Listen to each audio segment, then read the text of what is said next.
ఈ రోజున ఏదైతే మనం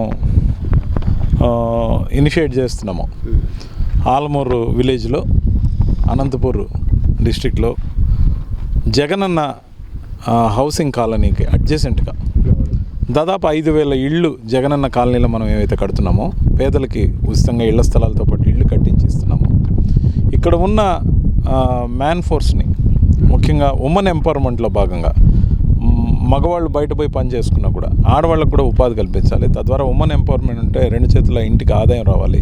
వాళ్ళు ఎంతో దూరంలో పోయి పని చేసుకోవాల్సిన అవసరం రాకుండా ఊరికి మళ్ళీ పక్క ఊర్లకు పోవాల్సిన అవసరం లేకుండా ఇక్కడే ప్లాన్ చేసి గవర్నమెంట్ ఏదైతే రెవెన్యూ డిపార్ట్మెంట్ నుంచి ఈ ల్యాండ్ అలొకేషన్ 11.35 సెంట్స్ ఏదైతే అలాట్ అయినా ఈ జీవో ఆల్రెడీ మాకు వచ్చింది. సో విత్ ఇమీడియట్ ఎఫెక్ట్ ఎప్పుడైతే మాకు జీవో వచ్చిందో సర్వే అయిపోయింది. సో ఖచ్చితంగా ఈ వారంలో పండుగ లోపలే పనులన్నీ ప్రారంభమవుతాయి. ఫ్లాటెడ్ షెడ్స్ ఏవైతే మేము ఏర్పాటు చేస్తామో అవి ఏపీ ట్రేడ్ ప్రమోషన్ కార్పొరేషన్ ద్వారా ఏర్పాటు చేయడం జరుగుతుంది. మేము ఆ ఫెసిలిటేట్ చేసిన ఆ షెడ్స్లో రకరకాలుగా తిరుపూర్ నుంచి కానీ లేకపోతే అనేక దగ్గర నుంచి కానీ టెక్స్టైల్ బేస్ ప్రోడక్ట్స్ ఏవైతే ఉన్నాయో వాటి మ్యానుఫ్యాక్చరింగ్ యూనిట్లు ఇక్కడ ఉంటాయి. వాటికి ఎక్కువ మంది ఉమెన్ ఎంపవర్మెంట్కిలో భాగంగా వాళ్ళకి కావాల్సిన వాళ్ళు కూడా ఉమెన్ ఫోర్సే కావాలి.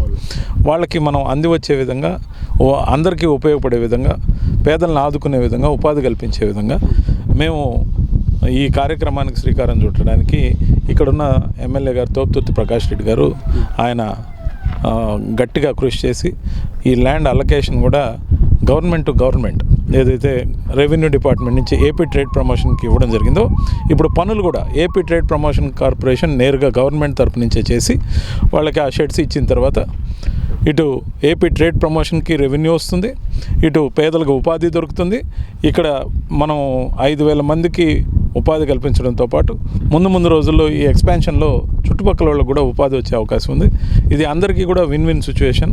పేదలను ఆదుకునే కార్యక్రమంలో ఒక విజనరీతో ఇక్కడే కాదు రాష్ట్రంలో అనేక దగ్గరలో జగనన్న కాలనీలకి పక్కనే ఏదో ఒక రకమైన ఉపాధి కార్యక్రమాలకు కూడా శ్రీకారం చుడుతూ ఆ కాలనీలో ఉన్న పేదలందరికీ కూడా కొంత ఉపాధి కల్పించే ఆ ఇళ్లకి ఇతోధికమైన ఆదాయాన్ని కల్పించాలనే ఆలోచన జగన్మోహన్ రెడ్డి గారిది.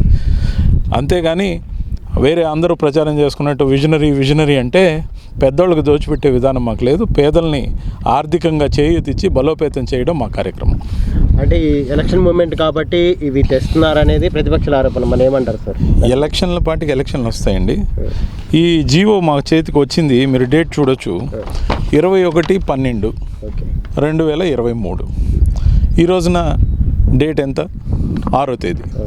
సో ఖచ్చితంగా కూడా వితిన్ నో టైం మేము సర్వే పూర్తి చేసాం. మా చేతికి అంటే గవర్నమెంట్ ఏదైతే ల్యాండ్ వచ్చిందో విత్ ఇమీడియట్ ఎఫెక్ట్. సంకల్పం గొప్పది. సంకల్పం తీసుకొని చాలా రోజులైంది. రెవెన్యూ నుంచి ఫైల్స్ క్లియర్ చేసుకొని వచ్చేకి లేట్ అయింది. లేకపోతే ఇది ఇంకో 3 నెలల ముందే ఇది ఇనిషియేట్ కావాల్సింది. ఎందుకంటే ఇప్పటికే టెక్స్టైల్స్కి సంబంధించిన ఇండస్ట్రీ వాళ్ళు మమ్మల్ని అప్రోచ్ అయ్యి మాకు షెడ్స్ కానీ ప్రొవైడ్ చేస్తే మేము ఇమ్మీడియట్గా ఇనిషియేట్ చేస్తాం, ఉపాధి కల్పిస్తామని కూడా చెప్పడం జరిగింది. కాబట్టి దే ఆర్ ఇన్ వెయిటింగ్. అంటే ఇక్కడే పెట్టడానికి రీజన్ ఏంటి సార్? ఇక్కడ వెంటనే ల్యాండ్ శాంక్షన్ అయింది. అనేక దగ్గరలో రెవెన్యూలో ఇంకా ఫైళ్ళు కదులుతున్నాయి. ఆ ప్రాసెస్ ఎక్కడెక్కడ కంప్లీట్ అవుతాయో అన్ని దగ్గరలో కూడా మేము దీన్ని ఇనిషియేషన్ తీసుకొచ్చి వేగంగా పనులు చేయడం జరుగుతుంది.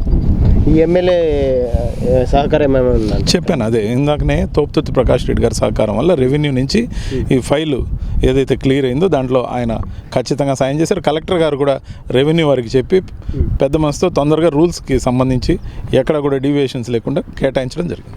ఎంత పెట్టుబడి ఉండొచ్చు అంటారు? మా ఎండి గారు చెప్పడం జరిగింది, ఖచ్చితంగా కూడా ఒక 15-20 కోట్ల రూపాయలనే ఒక 3,000 మందికి ఉపాధి తర్వాత ఎక్స్పాన్షన్ అనేది ఉంటుంది.